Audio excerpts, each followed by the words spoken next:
Hey everybody, my name is Mark Wolf. I discovered the grand unified theory of game design. The basic primer is in the description below, and in this video we'll be talking about fair and balanced. This is a topic that I think is probably the most daunting for game designers, but in this video we're going to demystify it and find out that it's actually pretty easy. One of the great things about this particular topic is that you really get to choose your own battles. You get to choose what things you're tackling in design, how far you're taking those, and so long as you're looking ahead, you can pretty much determine this from the beginning and as you're going through design.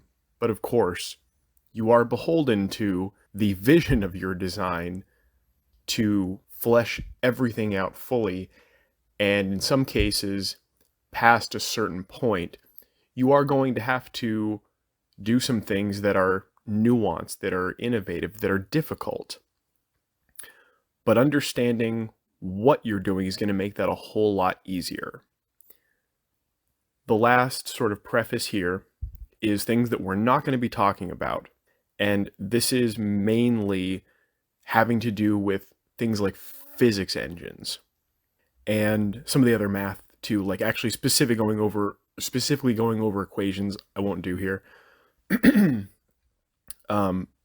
But about the math part, I think probably the most useful math aside from physics that you can understand, because physics mostly just applies to video game design. The most useful thing that you can understand as a game designer is basic statistics. That's going to be the most useful thing to you.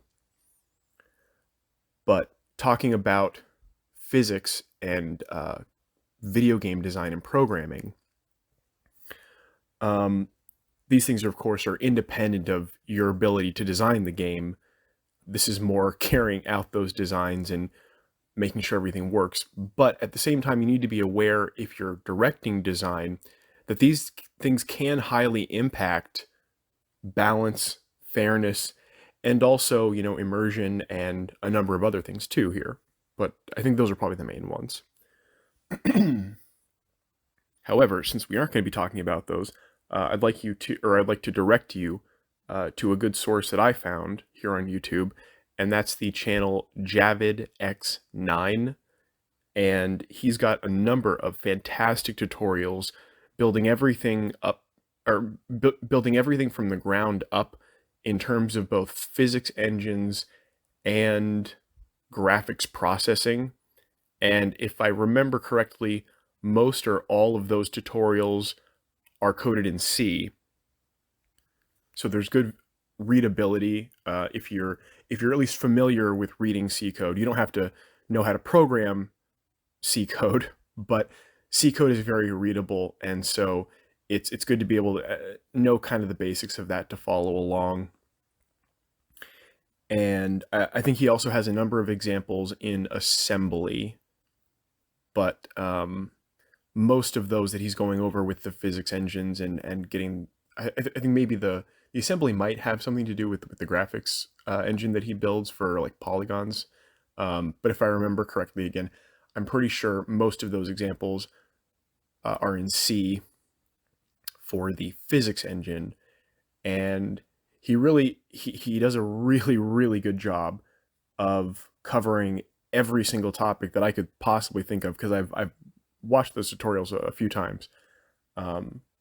So yeah, even if you're not a programmer, although if you're doing game design, I very much encourage you to learn coding, but in order to design a video game, you don't necessarily need to know how to code, but it is very important that you understand the basics of computer science, and especially if you're going to get down to things like hardware design, knowing some more intimate details of computer science is very helpful, and at least being able to read, at the very least, basic C code is really good. But aside from those things, those preliminaries out of the way, let's get down to making fairness and balance easy. So the first topic here, reading from the primer, So fair is gameplay cannot favor any strategy over another. And what this means is that you as a designer can't take away customization of strategy, and you can't take away the strategy being required, or the agency of choosing strategy. Because I guess you could argue whether or not you've taken strategy away if you've determined what it is already. Strategy is required. It's just you already, like, there's only one. But regardless, you're taking at the very least away the choice of strategy and the customization of strategy, possibly also, which we'll get into. But that means that the player's choices don't matter. So if you've taken that away, then gameplay is meaningless. So now that we understand basic fairness, because fairness is embedded in balance, but it's important to understand it separately. That's why I've pulled it out as its own thing, but put it with balance here. So moving into balance, which is more specifically the math of how everything is designed for your systems. The math of your game must be sound, so gameplay is fair, which we've just covered, so that it's fair, not solvable, or otherwise violating of player agency. Victory is not random, and strategy is required. So let's go into some of these a little bit more.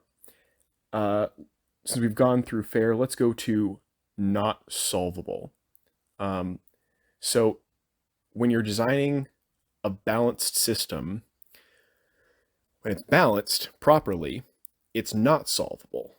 So long as, well, I guess you've covered, customization of strategy, and no one strategy is favored over another. So you've got full choice, and there isn't any gaps that make those, or that funnel those strategies that don't accidentally solve your system because you didn't, cover some part of the design scope. But a really good example to bring up here is something like Magic the Gathering. Magic the Gathering is not balanced, and its imbalance makes it solvable. So each format in Magic is completely solvable. So strategy isn't required in a sense, because the winning strategy is already determined for you. And even worse, once we get down to lacks real world relevance, it also then makes it pay to win, which is a separate problem. But this can come up to in other games, a whole lot of other games. Another example is World of Warcraft. And this, I think, comes from two different problems. One, of course, is that all the items are mechanized, so there's game mechanics attached to basically every item. There's very few cosmetic things. There's now things like transmogs, I guess, but they've also now ruined that too. Great idea, terrible execution. But having classes and having everything be game mechanics determined by acquiring items makes gameplay completely solvable in World of Warcraft. And it's because things are imbalanced, and they're constantly running into the issue of, because the way they've designed the game, it's not dynamic. The things that happen in the game aren't emergent properties of player interaction. It's whatever the next patch is that they've released. And so every single time they run into the problem of balance. And so unless they just stopped releasing patches and made sure that everything was balanced, which would solve that problem, but then kind of, not have anything new for the players, now there's no, or there already, without the next patch out, there already isn't any end game really in World of Warcraft.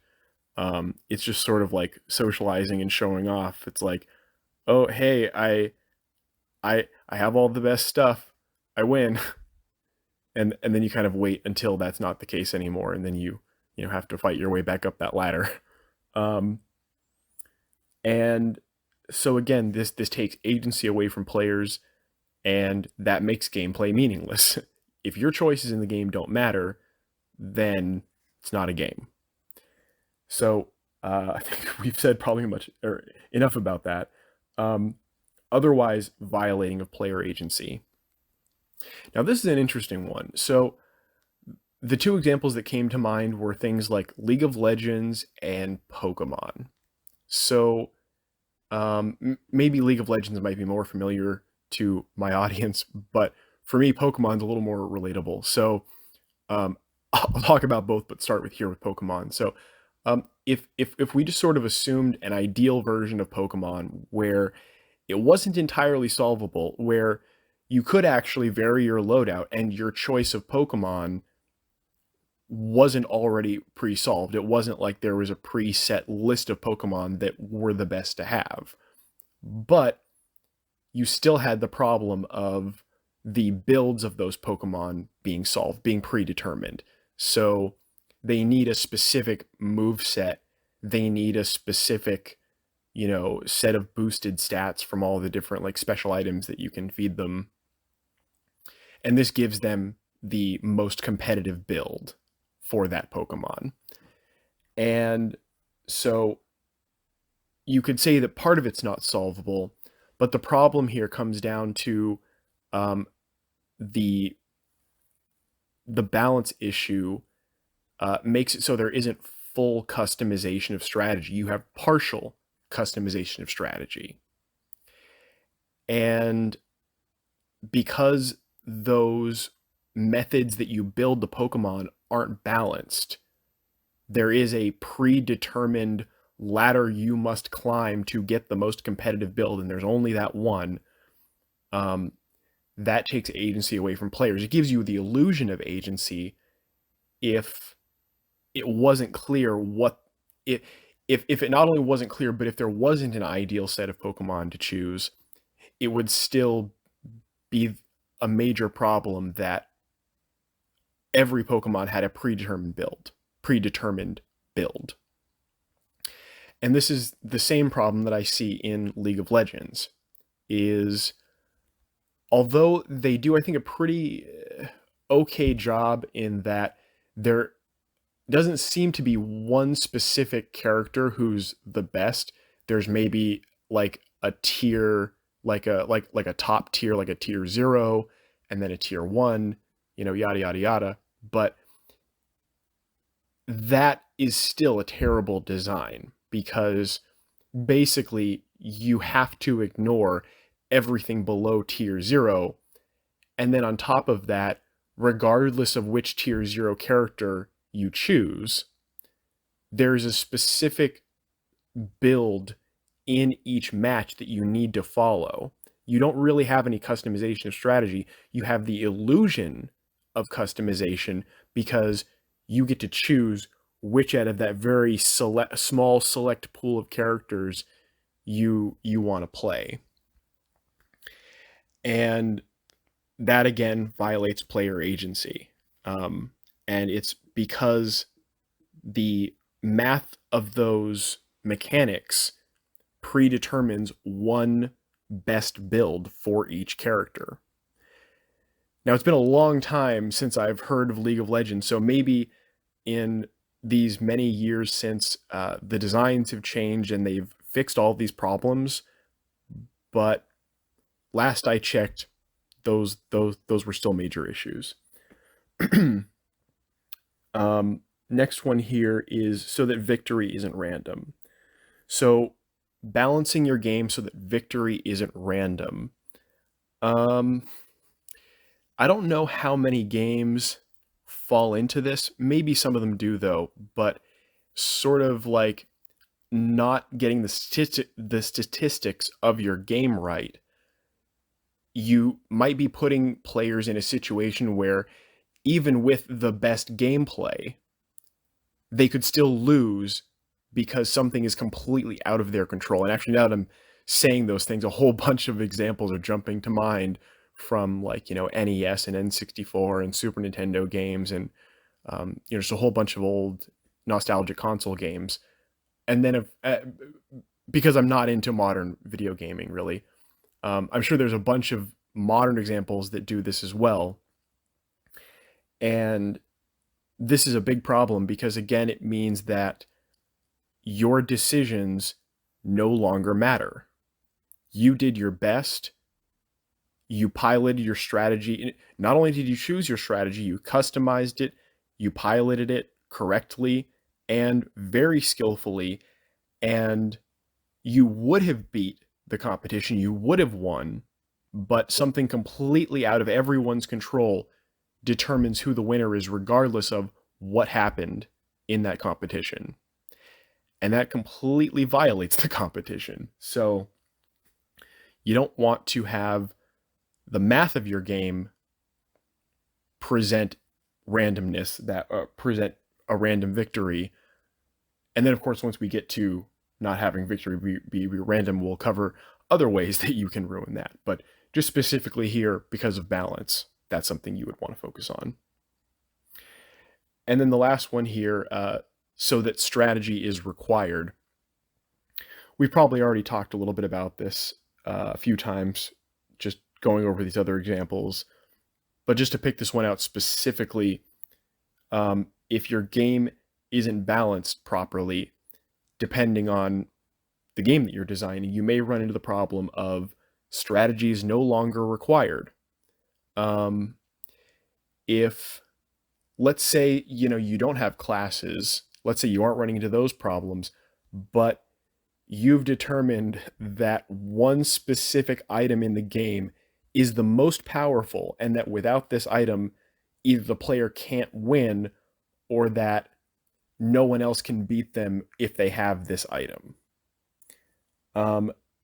Strategy is now no longer required. There is only one strategy, and because it's so imbalanced, it means that no matter what they do, they're going to win. That might be a fun novelty for about 2 seconds, but it's got no place in a game. And so I think now that we've gone through how to think about these things and how to approach balance from a number of different issues that might come up in game design, whether you're in tabletop or video game design, I think in a follow-up video, what I'd like to try is bring together some of these previous ideas from these videos that have led up to this to give a more robust example and actually build up an idea of something, maybe something like an open world Zelda RPG like I was talking about before in the competition videos. Yeah, I think that might be the follow-up to this fair and balanced video. There might be like a fair and balanced too. But that's it for this one. Hope you enjoyed, hope you learned something, and thank you very much for watching.